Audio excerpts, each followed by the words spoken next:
you've got something to say. Do you guys do scripts? Oh, we do little basic things, but this is literally taken straight off your website. Well, it was so well written and so, you know. The thing is that Dan, he likes to know, so he knows what he's going to say that's funny beforehand. So if I write kind of a couple of jokey things that I might say, he's got a rebut. He's got something to say back. So he needs to plan his jokes. I do not need to plan all my jokes. I do not. And we often interview people and don't even mention them until like 20 minutes in. I know. I know. I laugh my head off. And I haven't even put your surname in. So I think you need to say who you are first. Oh. Go on. You tell us who you are. So my name's Mel Spencer. Nice. And I am autistic, ADHD. I'm a parent of 3 autistic young people. Yeah. That's an interesting it's interesting to hear the order of events that you said there. Well, I could have kept going and said I'm an employer of right. autistic people. Yeah. Here I am focusing on different journeys at the start here, and it wasn't even mentioned in the intro. Mm. No, I still think I need to say a little bit about different journeys because it's quite important. Oh, no, that's going to come afterwards, Dorian. So let me read the spiel because it's important. Different Journeys started as a 100% voluntary organisation. Is it an organisation? What is it called? Different Journeys. It's an incorporated association. It is. Excellent. It's a charity. A charity, but has morphed into a medium charity, not for profit. Mel currently oversees the day-to-day operations, strategic direction, marketing and communication strategy, customer liaison and event management and coordination. And oh my God, it's like I can't even do this in one breath. For events that cater up to 1,500 people each month.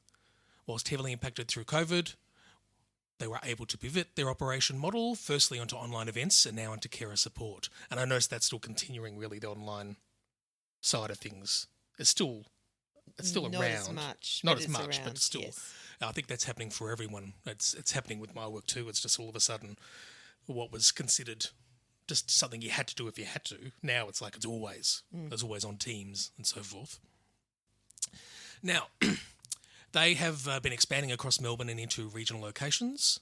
They're also an employer for autistic communities and carers, all who come with a unique set of challenges. And we work with them through a trauma-informed lens. We'll get onto that in a second. Now, I found something because I love to little Google people and to see what pops up. And it says here that you were the 2020 Victoria Honour Roll inductee issued by Victoria State Government, which is an Order of Australia medical recipient.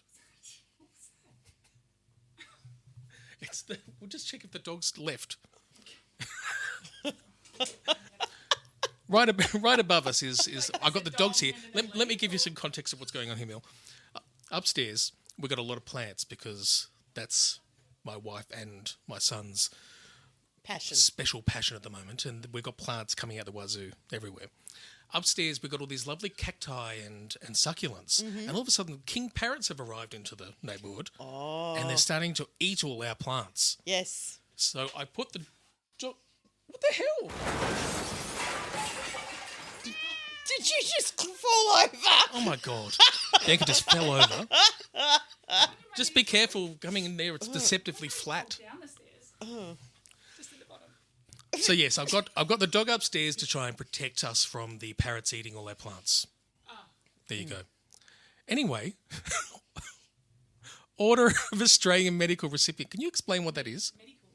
That's what this is a copy and paste. Oh, Medal. Oh. I put that in there. It wasn't in there. And I was like, that's the most important thing. And it wasn't in there. So I popped it in there. It says medal, not, what did you say? Medical. We could go with that. We could go with it. I'm thinking, we're going back to medical model versus social model. Wow. I just thought you might maybe you were really good in hospital. You got given an award for being super good with I don't know, assisting the nurse or working the potty. I don't know. Well, the mind boggles. So tell us all about this. So I was inducted into the Victorian Women's Honour Roll in 2020, and then last year I was received an Order of Australia medal, and I still don't know who nominated me. I think about that a lot. It really annoys me. Yes. Does it annoy you? Yes, I still don't know who nominated me. Someone, like, I'm trying to work out who it was. Why wouldn't they just tell you? I want to thank them. Yeah, but why wouldn't they just tell you? Like, I would be like, it was me. I'd be so excited to tell you that it was me. And then I would get accolade, but it must be someone that is happy to be not known. And it's really interesting because it's such a big process that I had no idea about. It takes about 2 years for it to come to fruition. You're kidding. No. So can I put myself up for? Yes. Anyone, you can nominate God. yourself. Wow. Oh, I just want to state I didn't nominate myself. I just set it up for that, just to so it's clear. But no, you certainly can. Wow. It was a really interesting process that I had no idea about. That's fascinating. And you had a life before Different Journeys, didn't you? Well, depends on what you call a life, Oh, but that's yes. true. You had an occupation before. Yes. Different Journeys. Yes, I used to be in the police force. That's exciting. But why did you go in the first place? 9 weeks holiday. Yeah, is that why? Yes. Wow. I lived overseas for a couple of years, and I came home and thought, oh, what can I do now? I had the travel bug, and so, 9 weeks leave. Wow, okay. All right. It's not very altruistic, is it? No.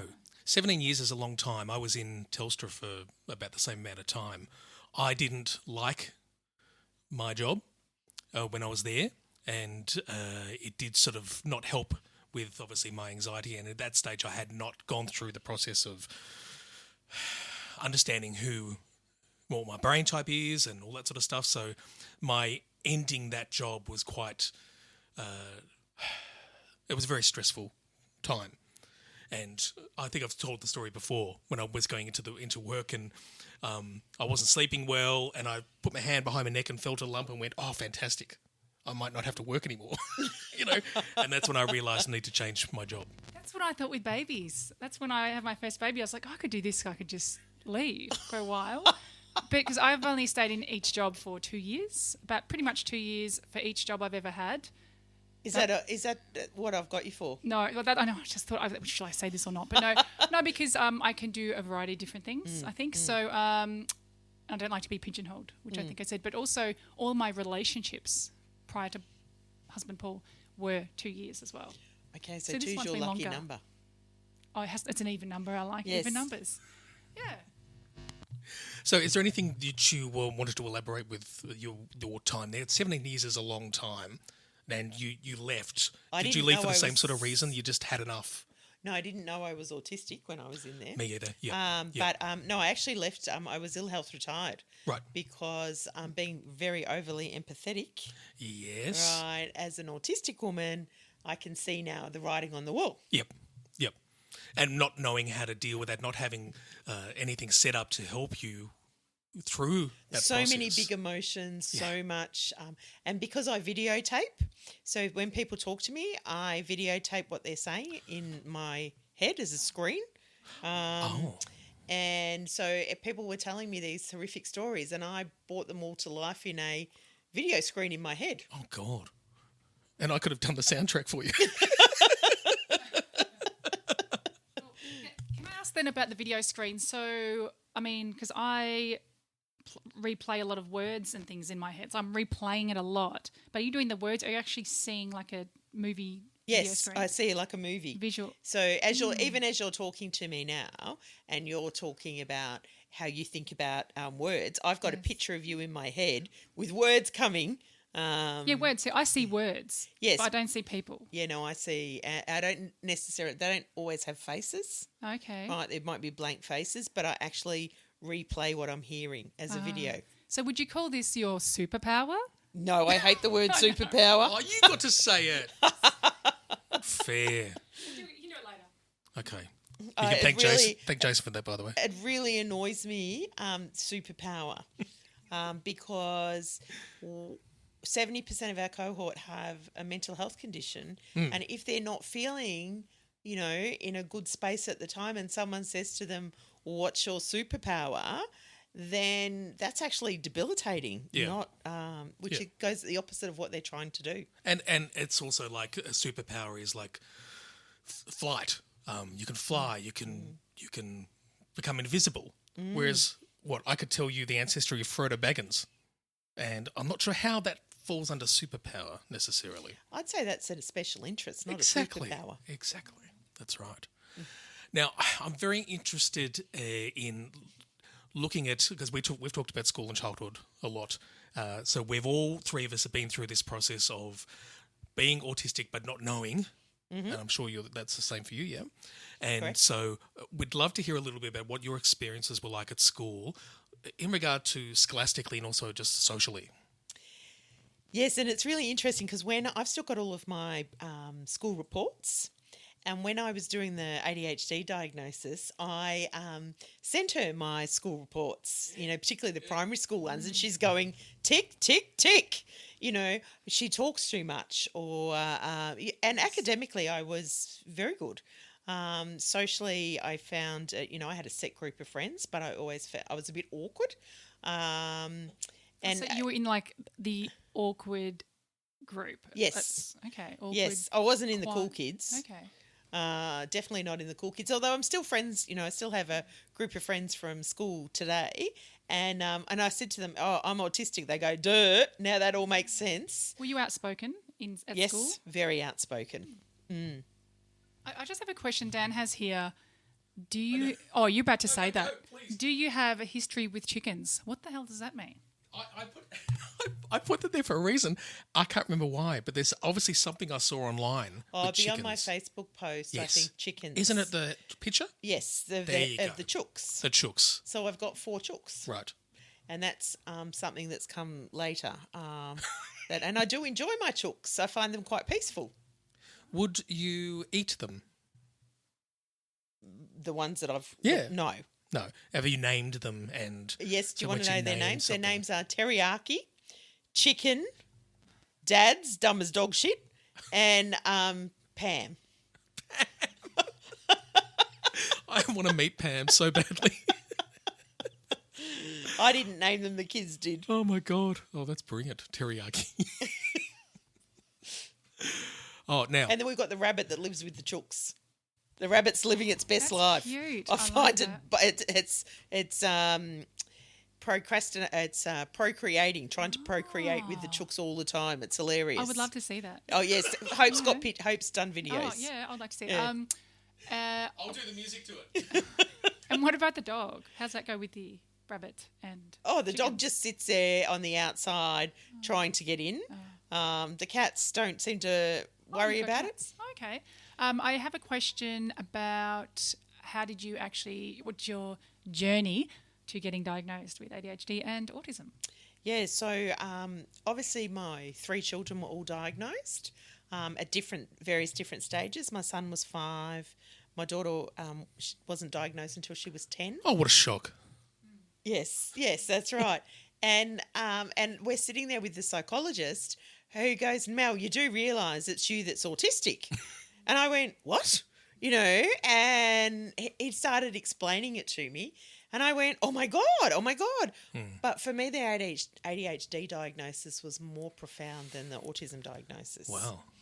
Because suddenly so many things made sense. And instead of beating myself up, like, it drives everyone else insane, I cannot organise the cutlery drawer. So to put the forks, the spoons and everything all individually.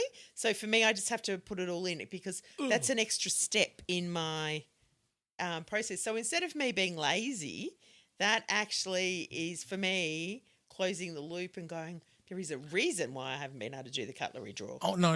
Bianca's trying to take the microphone from me, but no, I must say here this. So I'm wondering if this is my ASD then. It must be in order. It has to be in order. It's like ridiculous. I got strange looks at work when I stopped them putting all the plates and cutlery into things in a, I was going to say a haberdashery in a just a slapdash kind of way. Yes. No, because there's so much involved with easy to put it together, so it's all easy because you can see how many are in there. That's but when you autism. pick them out, when you pull it out and you go to grab it, you can grab all the knives in one go and put them into the thing. It's so much better. I never thought about that. You put them all in the one thing, or I'm just thinking, couldn't you just get them all and just chuck them all in the whole drawer? That's what I do. I'd never thought about that, but I actually went to Mel's house last week or the week before. It was actually the most difficult house in terms of like nothing was obvious to me. Like I had to go to the kettle and I was like, I couldn't find the kettle. Yeah. And then the cups are nowhere near the kettle. That's right. And then I had to open the fridge and the milk wouldn't come out because it was behind this little thing. And they're like, oh no, you have to open this other bit of the fridge to be able to get to the milk. And it just, nothing made sense. You would not have coped in there. But I think that Mel, I know you want to say something, but Mel, I feel like you do present a lot more with ADHD than autism. So how does your autism present? My autism, very literal interpretation. My kids actually think I'm far more autistic than them because they've had therapy and I haven't. Yeah. So the literalness, change in routine, unexpectedly, noise, some of the sensory issues. That's where I'm very, and they're overwhelmed, very easily overwhelmed. Yes. Yeah. Yes. Yeah, the overwhelming is a response to those sorts of things. Yes. The sensory parts, which, interestingly, I was going to go on to a tangent about my wife being very similar to you, and I think I've understood a little bit more of how she, quote, organises things. It's very different to me, and I find it very frustrating. And now I sort of make sense, okay, because she's about to go through the ADHD diagnosis herself. And it's like, okay. You become more forgiving and more understanding once you realise, it's not necessarily a choice. It's just the way you think. It's about giving yourself permission now. Yeah. So instead of beating myself up for not being quite good enough, now there's a reason. It's not necessarily an excuse. And coming back to that, I know my psychologist said all ADHD people need organisers. And so I have been working with an organiser for the last 5 years. Oh, that's a really good idea. She didn't think about putting the cups near the kettle? No, because I kept moving the kettle. Oh, okay. This is all very interesting. Oh, ADHD, I just lost my train of thought. But did you have something you wanted? Were you next?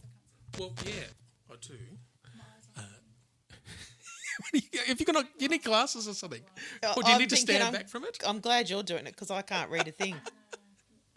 No, the parallels is unbelievable. That when I listen to your sort of story and a lot of my thoughts, particularly the last few months, has been the consequences of that late diagnosis. For how we all talk about how we have to deal with that, and we go, oh, that's that way or that's that way. But we also both have kids, and we get to experience they're not breezing through life, but they are getting a lot of support that we didn't get. I have moments of part anger, part jealousy, part frustration. To think, well, partially, first, like, that's not fair from my perspective. That's not fair. Imagine what it could have been for me. But also, if they don't cope with something, my first thought is, well, for God's sakes, you got all this help. What's your problem? And I think, well, what about me? Have you ever had those sorts of... What's your thought process when you look at your children? I think one of the things, and I hear this a lot with a lot of us late diagnosed, is suddenly we become experts on autism, but we forget when we were 15 and we're looking at our lives as, I'm 50 plus. When I was 15, I didn't know I was autistic, so it's a totally different lens to my child that's 15, knowing they're autistic. Because there's so many more opportunities than what we would have had. And sometimes I get cross, that I've gone through this really significant mental health journey that I might have been able to stop if I had have known and had all the supports in place. So I've had to send a lot of self-compassion to myself to actually help me work through that. And then you've also got but you don't look autistic. I mean, people used to say, oh, you don't look like a policewoman. Well, what's a policewoman supposed to look like? You don't look autistic. What's an autistic person supposed to look like? But you say that now, but were you always, because I've always felt like I'm just pretending all through my life, or people, like even, I'd say I was Catholic, but then people would say, oh, but you've only got a baptism, you don't have the other sacraments. And Just Yes. always those sorts of things. And then I was like, well, I don't have a diagnosis, but I am autistic. And yeah. Yeah, and one of the things that I did a lot of planning. So if I was in a social environment, I would have a full script before I went so that I could plan conversations so that there was no silence, that I could be accepted. I spent such a long time and energy trying to plan this out to be accepted. I think for me, it's the same thing, but I was lucky in that my mother was unbelievably social. Like Christmases were upwards of 50 people. Oh, that's my idea of a nightmare. Yeah, and so you can imagine how much I enjoyed my room. Yes.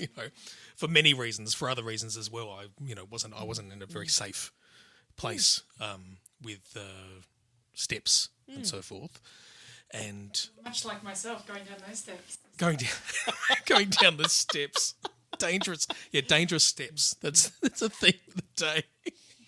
It's stepping into the unknown and being comfortable with it. That's right. I don't like these analogies. No, neither do I. Now, I was going to say that so when I wasn't diagnosed and I was going through these, that my teen years were not nice, I always, when I got into my 20s and 30s, I thought, well, this is, and it is PTSD, but that's the only thing I had to make sense of how I've reacted and how I've dealt with things purely through that lens of understanding. Oh, okay, so I've had these moments, but I'm trying to reconcile what's that, what's who I am born. Is it born from those traumatic things, or is it just more about my ASD and ADHD? I don't know. Have you ever made sense of this? No, I haven't made sense of it because, and I still see, I still have regular therapy to actually try and unpack some of these questions.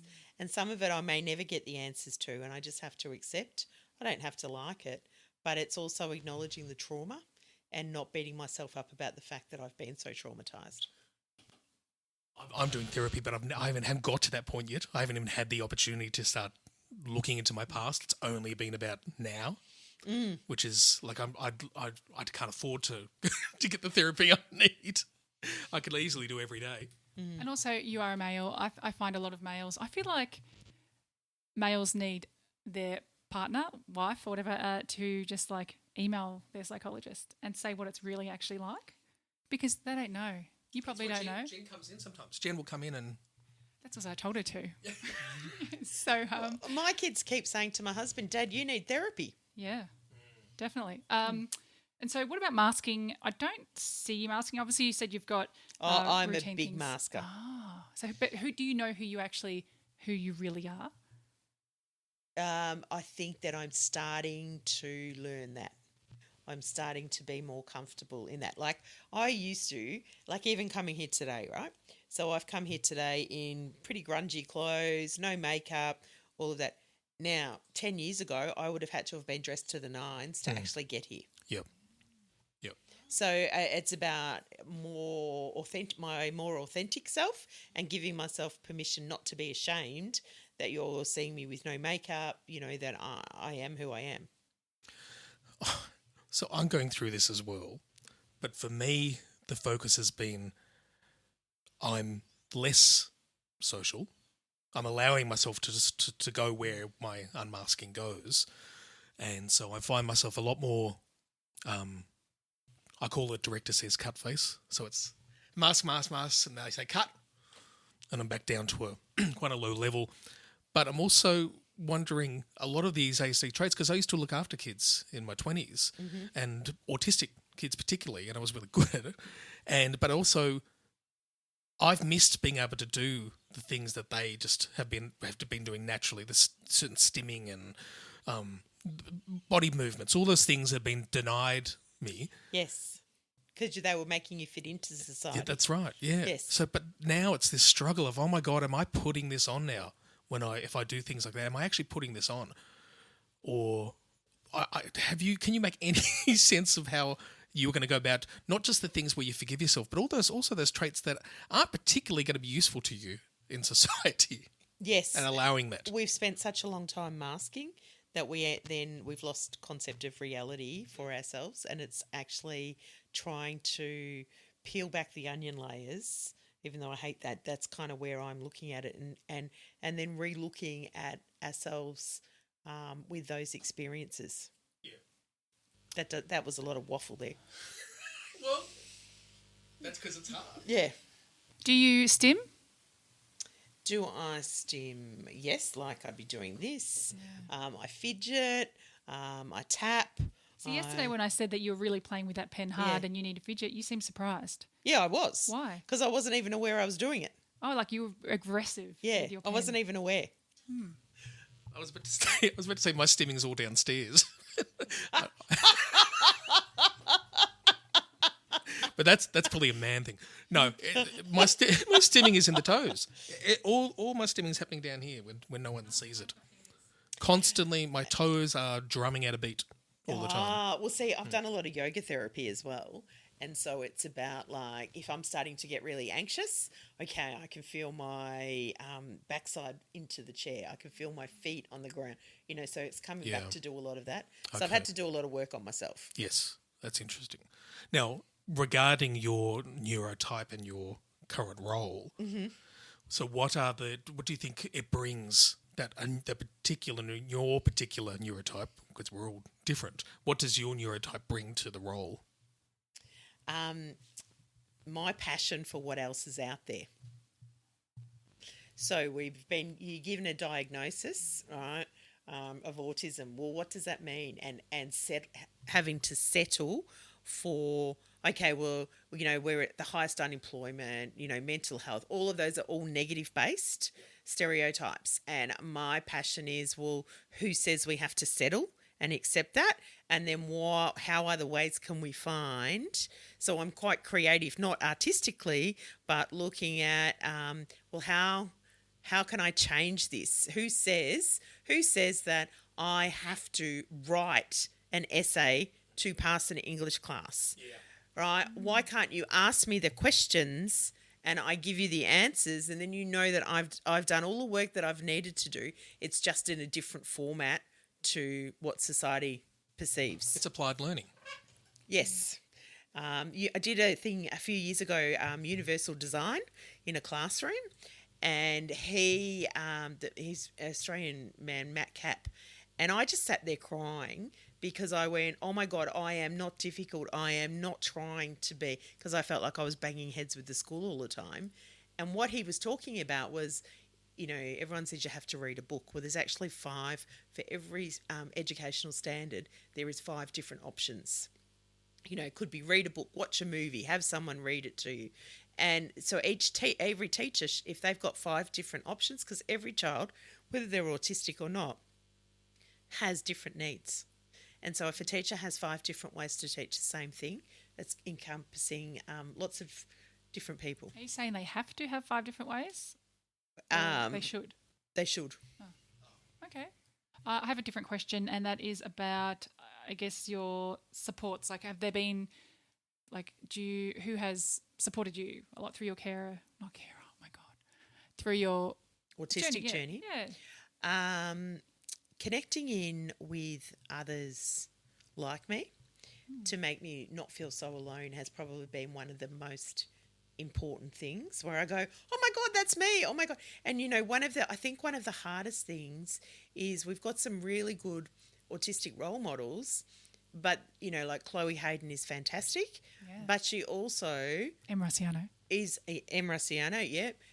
Em's a little bit different, but and Yen Perkis, but they're also more extreme. So how do you find role models that you can relate to? And I think that this is something that I'm trying to work with, about finding a relatable role model for particularly women. That's me. That's me. You're my role model, are you? I'm yes. Oh, not necessarily yours, but I'm lots of people's role model, aren't I? Because I'm just a normal person. Yes. No, what's normal? Yes, there's nothing. So I don't necessarily have something that I don't need to be in the media. I don't need to have this extreme special gift. I just am who I am. And I know when my daughter was diagnosed, she said to me that she felt a sense of relief because she always knew she was different, but the only other autistic person she knew was her brother, and she was nothing like him. Yes, and that can sometimes cause a lot of... Oh, of course, about 5 years of hell. Yeah. I have a question about, we actually have a lot of party poopers who are newly diagnosed adults, always coming in every week. How do you suggest they create a support system for themselves when they don't know where to start? And this is taking into consideration they're not all Melbourne or Australia based. So sometimes it's about sitting quietly from the sidelines and joining a few Facebook groups and just sitting and learning. Sometimes they're quite extreme too and can be quite confronting. The other bit, I know that I used to go to some support groups in my as a parent, and I stopped going because they were so negative and so deficit based. And so for me, it's about learning to celebrate. I got up out of bed for 5 minutes. You know, I cooked a meal. I got the kids to school. They're all celebrations rather than, oh, all she did was get up for 5 minutes. So it's about that reframing, you know, and actually connecting in with supports and not giving yourself permission to receive supports instead of saying no. Like, I get a lot of supports. I get a lot of help, and without that help, I wouldn't be sitting here today. I think for me, the problem has been starting that process of even going to seek out a support or try to apply for particular things. I can't get to that first step. Yes, and I think that's where, because my kids I was already doing it for my kids. Yeah. It made it easier to do it for myself. And I think that's for Jenny. She's sort of done the bulk of that side of things, and so I haven't been through that process, and I don't think I would have been as good at it because I struggle with the beginnings of things. Once I've sort of dedicated myself to it, it's not a problem at all, but it's just that beginning process. And like I was asking about, I don't know, carers cards and things like that. And if all I get is just a URL, for example, I'm not going anywhere with it.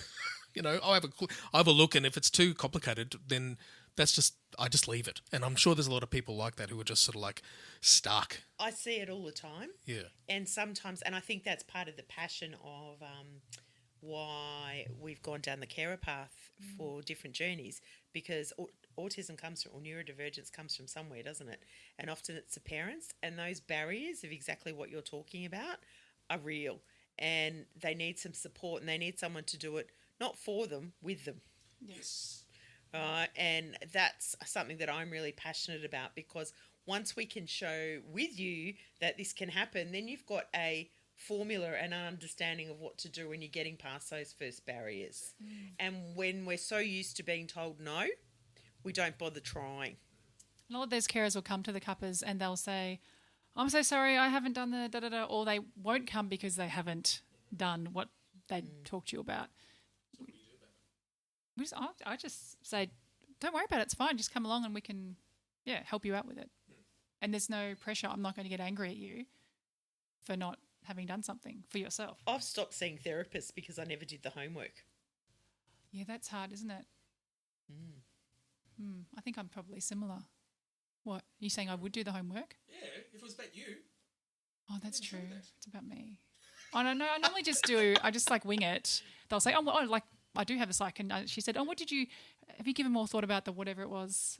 And I was like, remind me what it was again. And then she said it, and then I just wing it. Yeah. And one of the other things I try really hard to do now is do a lot of notes, writing down, whether it's on my phone, to give myself permission that I can't remember everything and I don't have to try and retain it. Mel, that's me. I told you we're the same person. Actually, I said to Mel yesterday, and she did laugh, but she always laughs. Do you know what I'm going to say?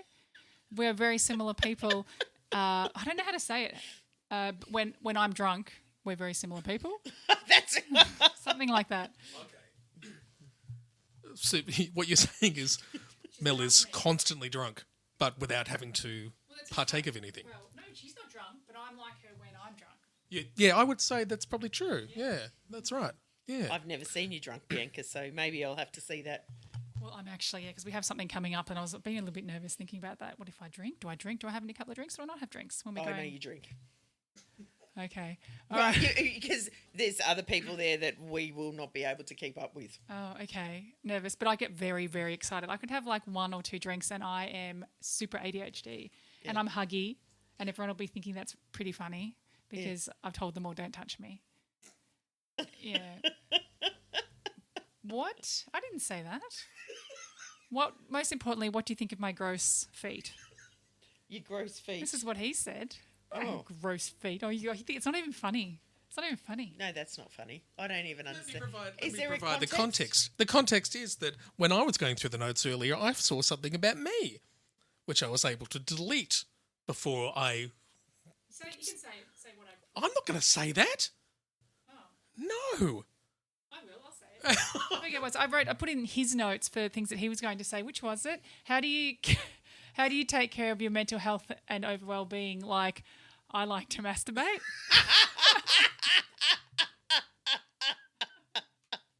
And he saw it. Unbelievable. And that left me in a very difficult position of going, do I go to that level, or I just thought I'll go to the feet. It's still below the belt, so that's fine. That's very funny. Now, given your role and the future of what you're doing, and also imagining, I guess, it's 10 years ahead of this time. What are you hoping is going to be different, a different experience for autistic people? Well, my grandchildren are going to be autistic, and so that's what's probably a real passion of mine, that I don't want my children or my grandchildren to have to have gone through the journey that I've gone through, both as an autistic individual and a parent. Yes. And in 10 years' time, I hope that the education system is much more open and accepting and supportive of those with differences. I like to use the word zeitgeist because it's one of my favourite explanations. It's a German word which doesn't have really a English translation, but I think a lot of change occurs through something becoming popular in the media and on television and film and that sort of stuff. We're starting to see that for people who are ADHD and ASD. We're starting to see people who are getting known, and they're starting to get rid of some of those horrible concepts or these ideas of what an autistic person is, just this brilliant, definitely Qantas sort of thinking, and getting towards some, I think that's in 10 years what we're going to see is that a lot of our culture is going to be a lot more open to neurodivergence in work, because I think I'm seeing a little bit of that at my work, and I think it's just in culture as well. I think it's going to be a much brighter, easier, and more inclusive future. Do you think that's possible? I'm hoping, right? And I think things like, they've got quiet hours, they're starting to have these conversations, and I, instead of me going into a cafe, because I always want to play music in cafes, don't they? And I ask the person, can you please turn the music down? And their initial reaction is no. And then I say, well, actually, I'm autistic, and and I give this great big scenario of what it's like for me. And they go, oh, I'll go and turn the music down. So I hope that I don't have to keep justifying myself in the future. Well, we went into a restaurant with someone, and they were like, oh, and they said, can you turn the fan off?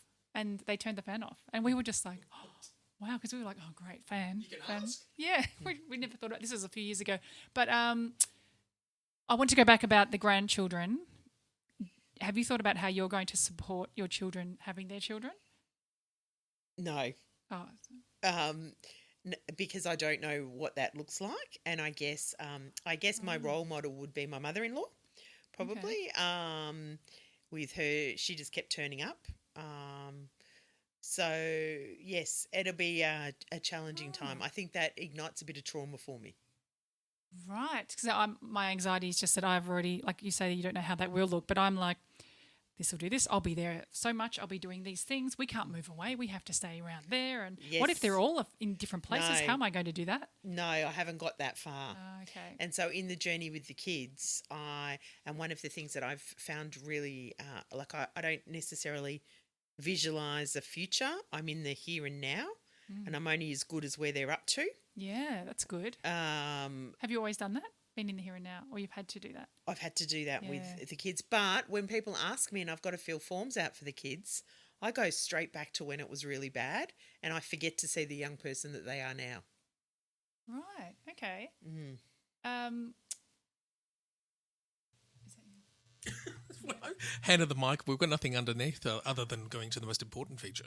Should we move our way to on that? What's that mean? Who knows, Mel? But you don't share any films or music on Facebook. You don't. No, you don't. You don't share any films or music on Facebook, which makes it very hard for us to cheat for the next segment. Yes, my Facebook's very boring. Mm-hmm. And I actually hardly use it. I've actually just got someone writing some LinkedIn posts for me at the moment to share because I've never been big into this either. And yes, and I have, my husband is a film buff. Right. But I'm not. Okay, this is going to make it interesting then, because the most important feature we have when we're talking to people is the who knows better. And It's Mel. well, that's right. So it's who knows Mel better today.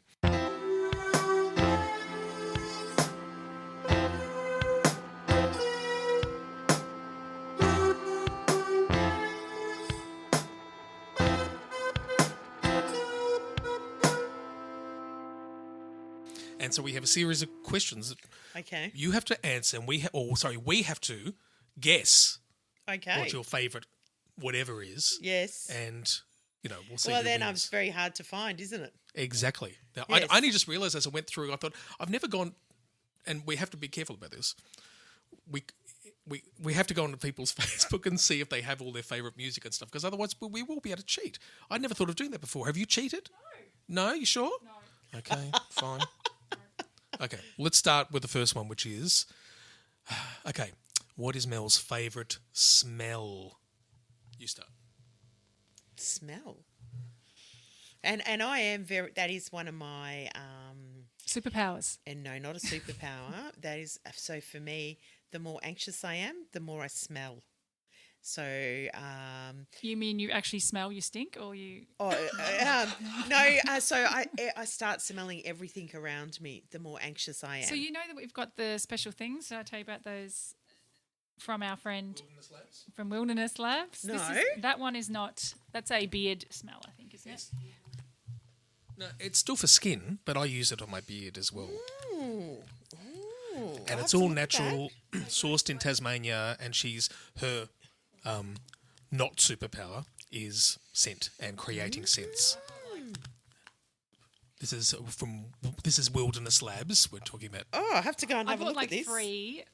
5 of them. It says Wilderness Labs, Rennie. This one here is Princess Jasmine. So you just put it on like if there's bad, she puts Oh, no, I don't like that one. Okay. I need to smell this now. I love Jasmine. So she puts them, like if she's got a bad smell. No, it smells like a bloody hippie shop. If she has bad smells around or whatever, she just gets it and puts it on. I put it on under my nose. But just so therefore it gets rid of the bad smell. I think, well, That's a good idea, I guess. I know when I was really unwell and I would go into Kinder, right, and there was a woman there that smelt. But, of course, because I was so unwell, I know I look back now, I was horrible because I couldn't actually sit there No, with it. me either. Yeah. Me either. I had a teacher. Yeah, that's better. That's better. Yeah. I had a teacher back in the 80s, and she drenched herself in perfume, and it was disgusting. But her surname was Albridge, which to me smelt as well. So it was doubly bad. Yeah. But we're talking about what the favourite smell is. Now I've got the mic. I'm gonna say it is like berries, raspberries, blueberries, that sort of berry scent. I am going to say it's the smell when Mel walks into when Mel walks into a massage place that do facials and things. She loves that smell when you go in and it's like a spa. What do you call it? A date at the spa thing? Peppermint. Which is kind of like the day at the spa. And Nuts. okay, I have cheated. I cheated. The way I cheated is because she liked that smell, which is called a day at the spa. Unbelievable. Peppermint. Goes well with berries, doesn't because it's invigorating. Okay, Yeah. right. Okay. Do you want to know why I said berries? Yeah. You colour hair? I literally, berries, red. Okay. Have you tried that body wash, the really pepperminty one? You know, that really one that actually hurts your genitals? I do not know what you're talking about. The dandruff stuff. No, but very- you put that on your. No, it's like, okay, it's the really pepperminty one. You put it all over you, and it's like, ooh, like it burns my eyes a little bit when I put it on. But you don't put it on your genitals. No, well, you'll have to tell me what that is. I'm going to get you one. Yeah, okay. Yeah. Okay. Okay. I have to censor myself. Can I just tell you, as I'm videotaping this whole conversation about you and the genitals? I know, and I'm just I got the oh no, it's all. Everyone that has used this will agree with me. Okay, Don't put it on your genitals. That's what they'll all say. I'll come back to you. No, it's the same with the for flaky hair, flaky skin. It would hurt. That would not be a good idea. Okay. Rub it on my toes though. Favorite movie.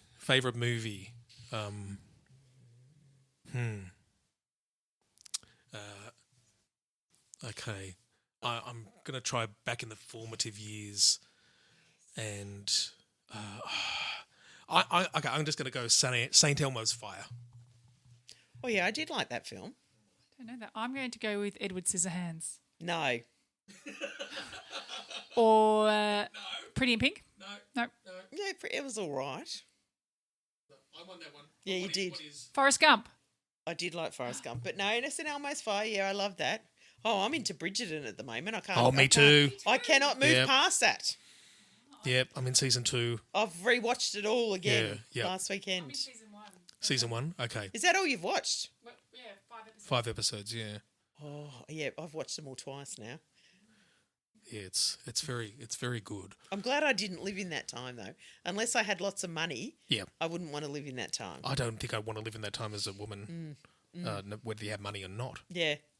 I loved that one moment where in the first season, where you could see her putting on or taking off her corset, and she had all this bruising and red. Yeah. And I loved that they put that sort of detail in there. Yes. You know, what's beneath the surface is not always And pleasant. I was watching another, I think it was the Queen Charlotte, and she was talking about, they said, you haven't moved for an hour. And she said, that's because I've got whale bones. And if I move one way, it'll stab me. And I went, my God, imagine having to live like that.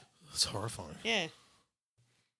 Oh, we're back on. I'm not going to put that one. I said favourite food smell. No, just favourite food. Favourite food. I'm going favourite food.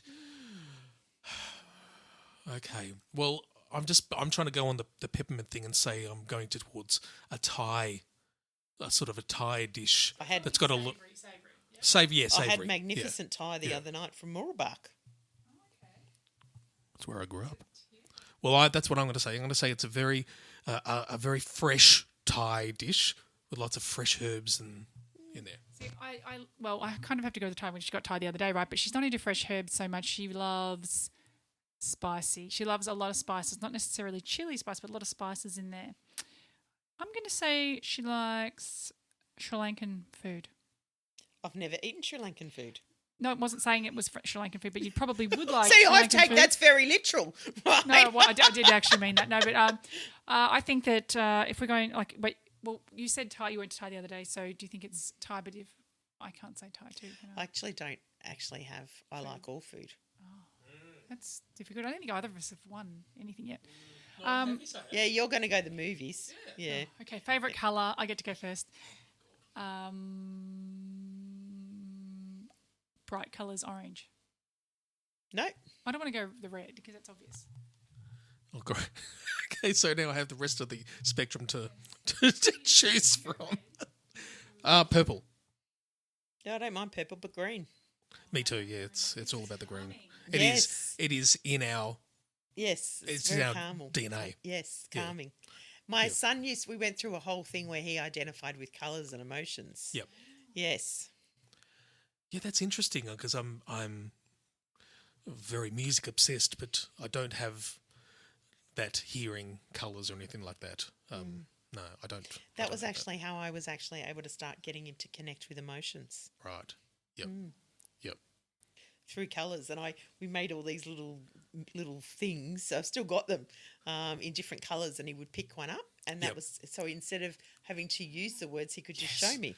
And that's exactly what's happening with Henry at the moment with using symbols to help work your way through writing an essay or a story, creating a story, is beginning with symbols. That this symbol is this is the home, or I'm not sure exactly what it is, but I would have excelled with that.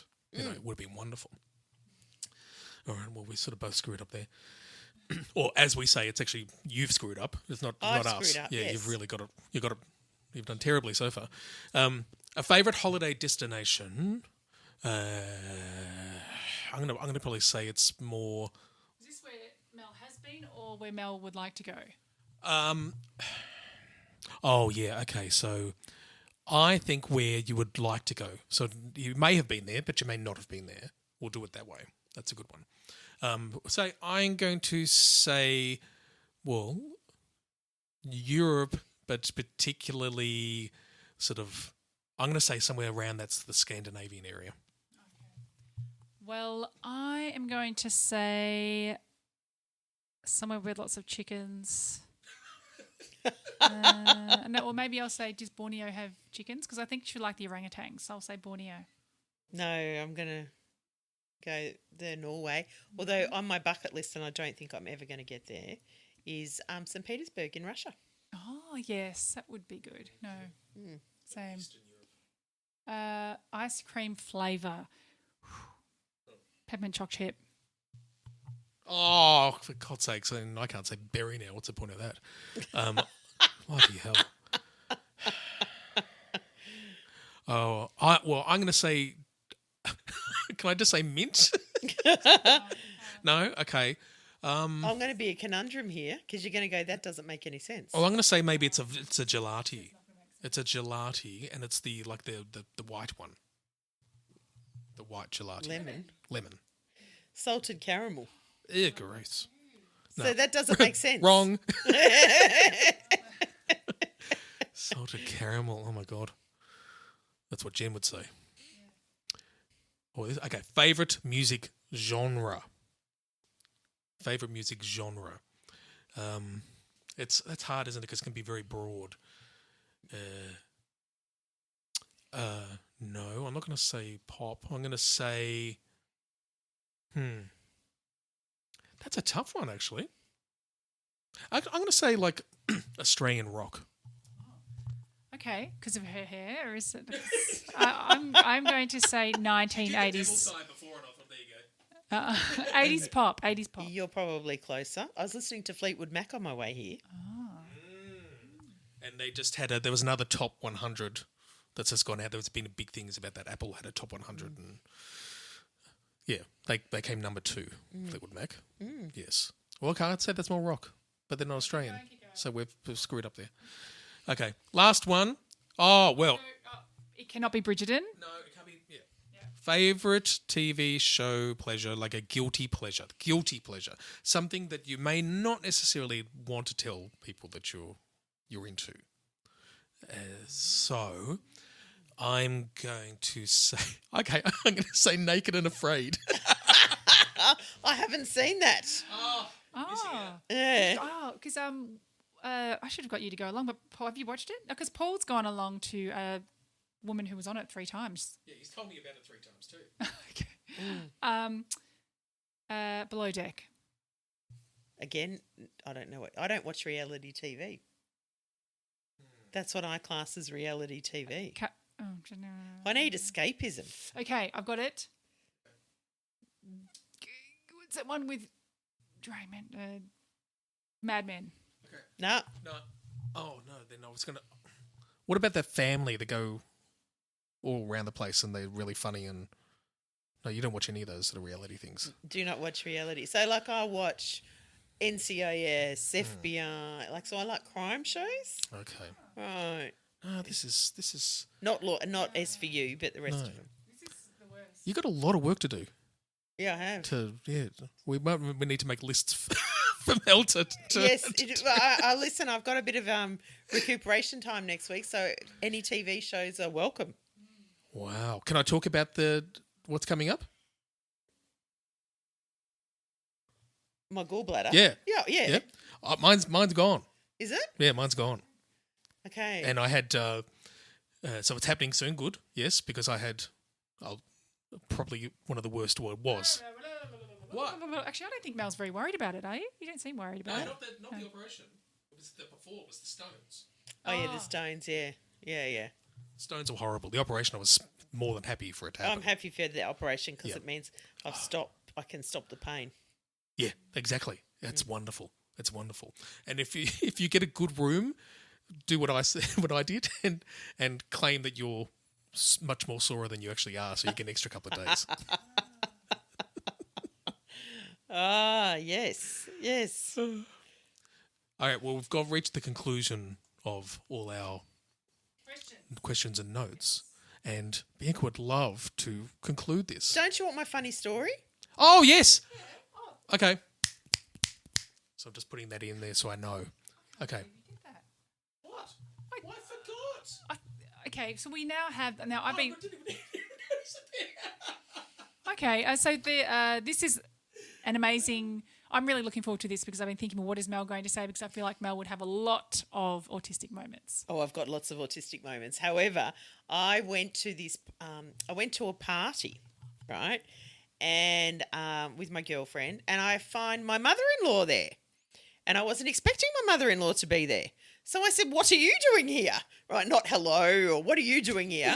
And anyway, and so then I turned around and walked away. And could not speak to her for the rest of the night because I didn't know she was going to be there. Yep. That's a good.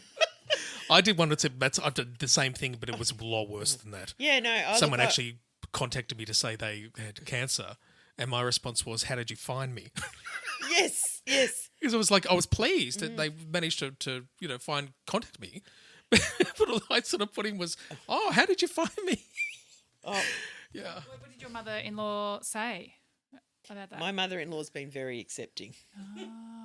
My mother-in-law's, but another time, God, I remember sitting, and I was pregnant, and I was at their house, and my husband's sitting there eating, and I went, "Oh my God, he's eating so much." I was feeling ill, so of course I have no filter, and I said to him, "Why are you eating so much?" No wonder I don't want to have sex with you anymore, right? And dead silence around the table.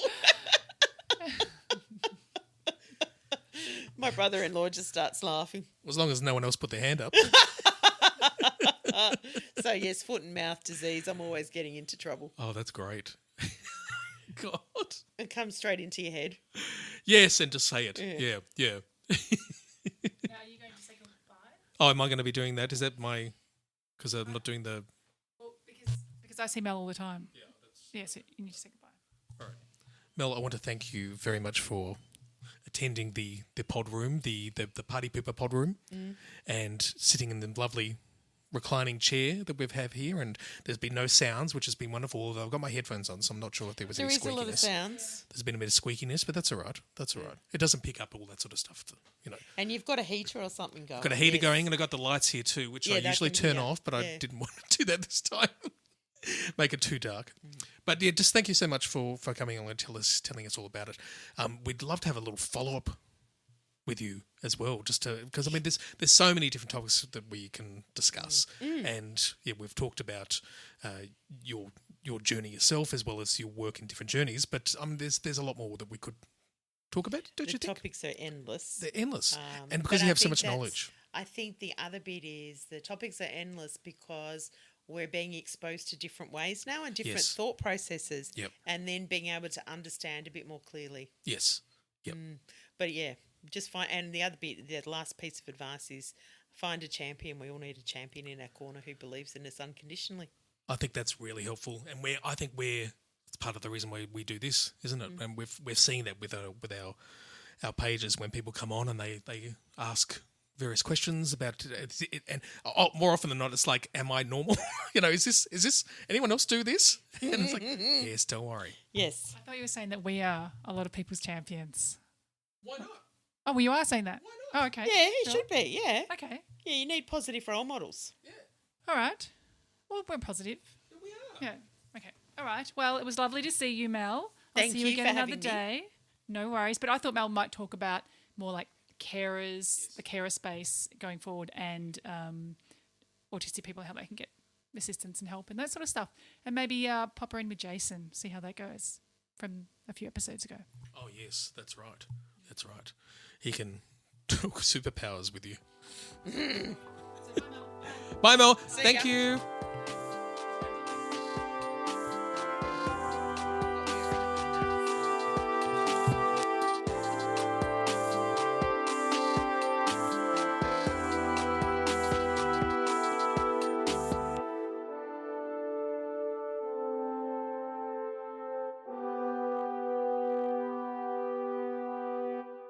Hello?